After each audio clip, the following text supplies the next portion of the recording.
à toutes et à tous, je suis ravie de vous retrouver pour une nouvelle saison Rencontre InsurTech, des interviews de fondateurs et de fondatrices d'InsurTech.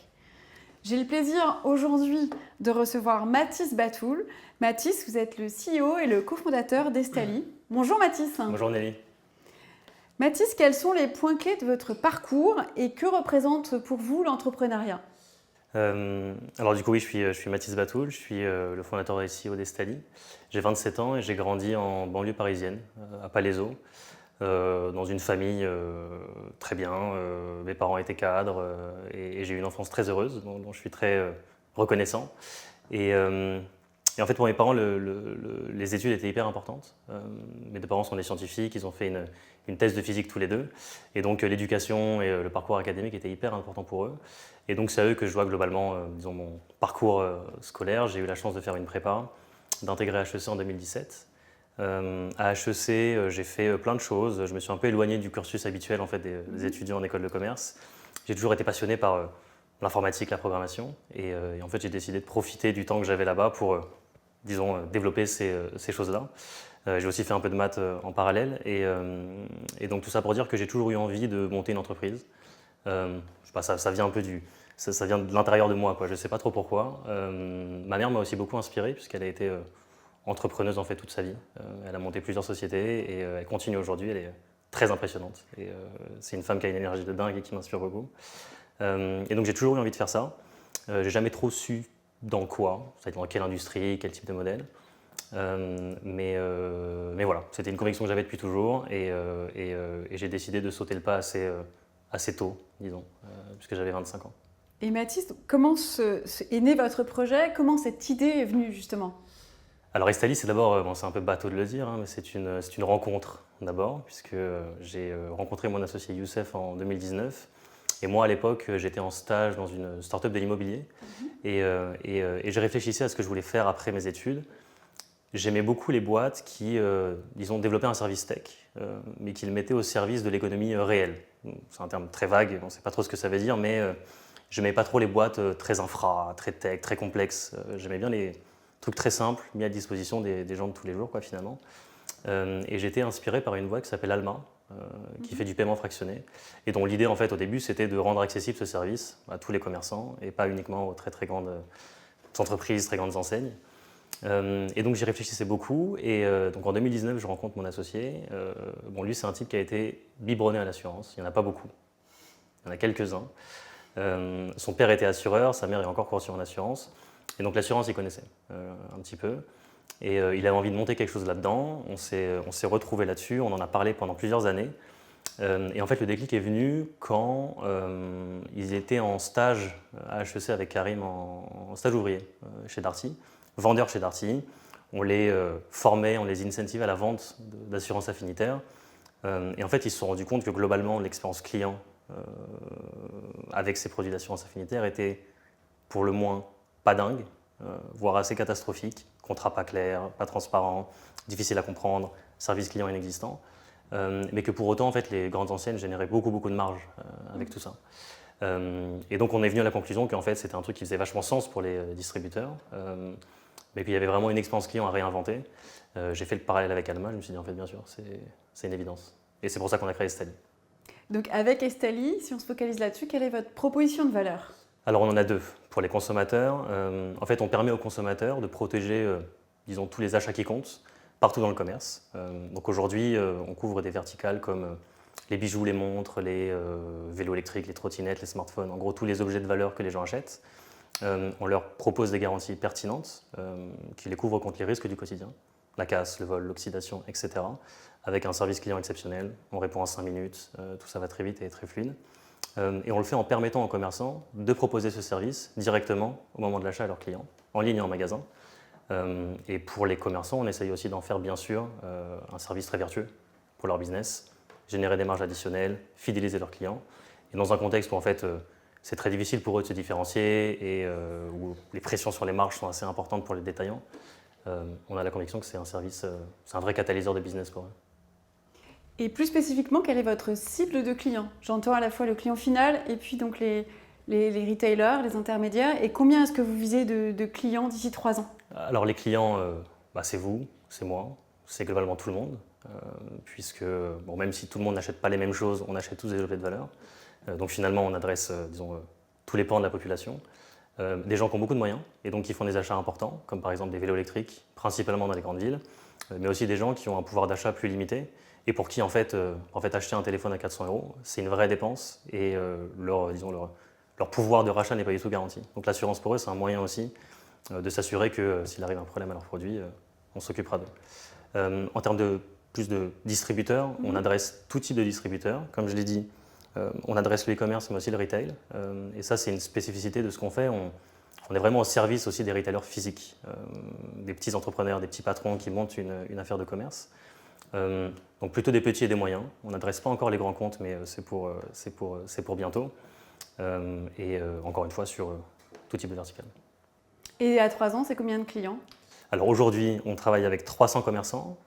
On assure près de 10 000 clients finaux assurés. Et dans 3 ans, c'est 5 000 commerçants, un peu partout en Europe, et 1 million d'assurés. Et comment est-ce que vous travaillez avec l'ensemble de cet écosystème?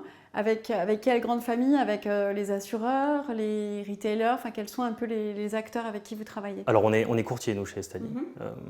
Donc ça veut dire qu'on couvre une bonne partie de la chaîne de valeur de l'assurance, mais pas le portage du risque. Donc on travaille avec les assureurs. En fait, on est proche dans les faits de ce qu'on appelle un MGA. Bon, ça n'existe pas vraiment dans le droit latin, ce terme-là, mais ça veut dire qu'on est une espèce de super courtier. On conçoit les offres, on les tarifie avec les assureurs et ensuite on pilote le risque, la rentabilité des programmes. Donc on travaille avec des assureurs, avec des réassureurs. On travaille également avec d'autres courtiers qui ont un positionnement un peu différent, des souscripteurs, des courtiers B2B pour distribuer nos offres. Et voilà, donc on travaille avec à peu près tout l'écosystème de l'assurance. En termes de modèle économique, quel est votre business model? Est-ce qu'il a bougé avec le temps, avec l'évolution de la société? Et à quel moment est-ce que vous allez atteindre l'équilibre financier? Alors en tant que courtier, notre business model, c'est un modèle de courtier, quoi. On prend une commission sur les primes d'assurance. L'intégration d'Estali, le lancement, est gratuit pour le commerçant. Il n'y a pas également de frais d'animation ou de frais de maintenance, donc c'est de la pure bottom line pour eux. Donc on prend une partie des primes. Il n'y a également pas de frais cachés pour le client. En fait, ce que paye le client, c'est la prime et dedans, il y a une commission, mais il n'y a pas de frais additionnels. Donc voilà, c'est ça notre business model. Et l'équilibre? L'équilibre, bien sûr. L'équilibre, il est pour 25. On n'en est pas très loin. C'est très important pour nous d'arriver à construire un modèle sain, ce qui n'est pas toujours évident, mais c'est quelque chose qui est important pour nous. Et donc on vise la rentabilité pour Q2 25. On le fera peut-être en Q3. En tant qu'entrepreneur, quelles sont les principales difficultés que vous avez rencontrées avec Estali?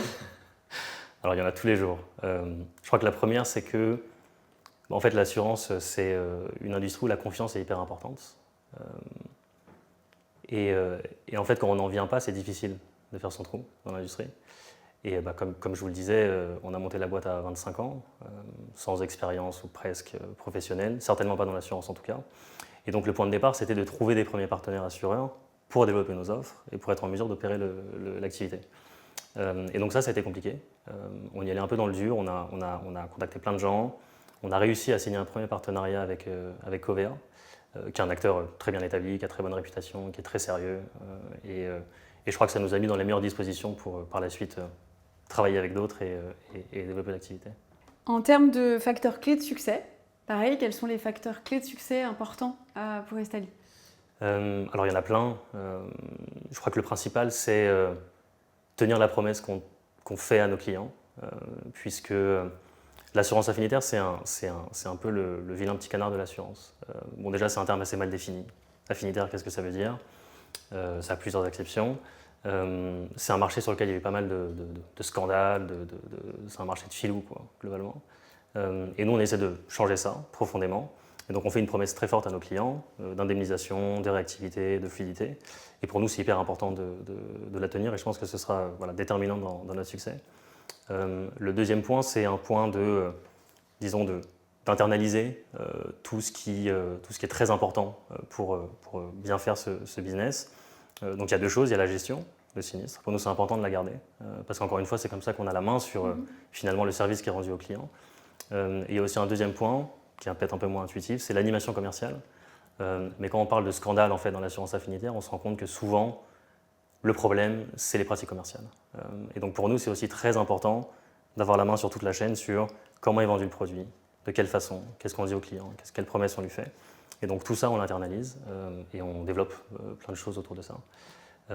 Et le troisième point, je dirais que c'est ce qui vient en support de tout ça, c'est la plateforme technologique qu'on développe, parce qu'on est une boîte de geeks à l'origine. On ne dirait plus comme ça, mais c'est le cas. Et en fait, on développe plein d'outils technologiques pour, disons, améliorer les opérations, garantir le plus de rapidité, etc. Et donc ça, en fait, c'est un actif qu'on construit au fil du temps et qui, je crois, garantira notre succès. Et si c'était à refaire, alors Mathilde? Si c'était à refaire, rétrospectivement, il y a 1000 choses que je ferais différemment. Mais je crois que c'est facile de réécrire l'histoire. Et je crois qu'on a besoin de le faire, c'est important de le faire quand on essuie un échec ou que c'est dur. Et pour le moment, so far so good, quoi. Estalis, ça marche, nos clients sont super contents, on se développe super bien. Et l'avenir est radieux pour nous, donc j'ai pas besoin de le faire pour le moment. Donc je refais pareil. Et si je reprends un petit peu de hauteur, quelle est votre vision de l'évolution du secteur de l'assurance et puis aussi du rôle de l'InsurTech à l'intérieur de ce secteur de l'assurance? Ouais, l'innovation dans l'assurance, je crois que le terme AssurTech, il est déjà assez, il est dur à définir, quoi. C'est un terme assez vague. Bon, je crois qu'il y a quand même plusieurs mouvements assez intéressants dans l'industrie. Le premier, je crois que c'est que la souscription digitale, globalement, elle est actée. C'est devenu une commodité.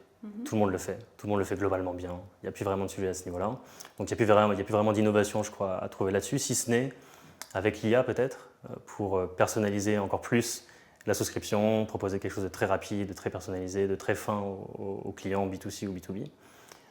Le deuxième phénomène que je trouve hyper intéressant, c'est ce que j'appellerais la digitalisation des opérations de gestion, mais dans le dommage. Parce qu'en fait, j'ai l'impression que dans la santé, la plupart des opérations de gestion ont déjà été digitalisées. Ça a aussi à voir avec le fait qu'en fait, en santé, c'est beaucoup d'échanges de flux d'informations, et donc c'est pas très compliqué à digitaliser. Le dommage, c'est un peu différent, parce que le dommage, c'est de la matière, quoi. Et donc c'est complexe à gérer. Et donc chez Estalis, c'est un vrai sujet. On essaie de coordonner toutes les parties prenantes sur notre plateforme, les gestionnaires, les distributeurs, les clients, etc., pour fluidifier au maximum toutes ces choses qui sont un peu difficiles à gérer. Donc voilà, c'est les deux tendances que j'identifie. En tant qu'entrepreneur, c'est important de s'inspirer au quotidien pour inspirer aussi les équipes, pour trouver des relais de croissance. Quels sont vos modèles en termes d'entreprise? Donc ça peut être des InsurTech ou des startups, soit en France, soit dans le monde entier. Est-ce que vous avez des modèles et lesquels? Plein, parce que moi je suis je suis un passionné de business, quoi. J'adore ça. Mon mode veille à moi, c'est de réfléchir et d'analyser des boîtes, des entreprises, des modèles. Mais je crois que ce que je disais tout à l'heure, c'est que Alma nous a beaucoup inspiré. Beaucoup inspiré. C'est encore le cas, toujours aujourd'hui. Notamment parce que j'ai été aussi inspiré par le CEO, auquel, très modestement, je m'identifie un peu, quoi. Le type, il continue de raconter, il continue de dire qu'en fait, le point de départ de tout ça, c'était lui qui programmait sur son ordinateur et qui hackait l'ordinateur de sa sœur. Et je trouve ça génial, 10 ans après le succès que ça a été. Donc Alma, bien sûr. Et puis, il y a une autre boîte un peu plus éloignée, pas tant que ça, in fine, mais assez éloignée, qui est Stripe, dont je suis tombé amoureux et dont je suis encore fan 5 ans après, parce que c'est une boîte qui... déjà, c'est une boîte de geeks, profondément. Ça me plaît. Et puis parce que c'est une boîte qui a démocratisé l'accès au paiement en ligne pour toutes les entreprises. Et c'est quand même dingue d'avoir un impact pareil. Et donc, je continue de lire leur documentation technique aujourd'hui, mais que pour le plaisir. Racontez-moi une anecdote amusante en lien avec Estalis. Alors, il y en a plein. Je crois que une anecdote marrante, c'est... En fait, pour devenir courtier en France, c'est une activité régulée. Et donc, il faut obtenir un agrément de l'ORIAS, qui est l'administration qui gère ça. Et il faut être en mesure de démontrer une capacité professionnelle. Il y a deux façons de faire. La première, la plus simple, c'est de juste dire qu'on a un M2 de l'université ou d'une grande école, ce qui n'était pas notre cas. Puisqu'en fait, on a monté Estalis en dernière année d'études et on n'avait pas le M2, quoi.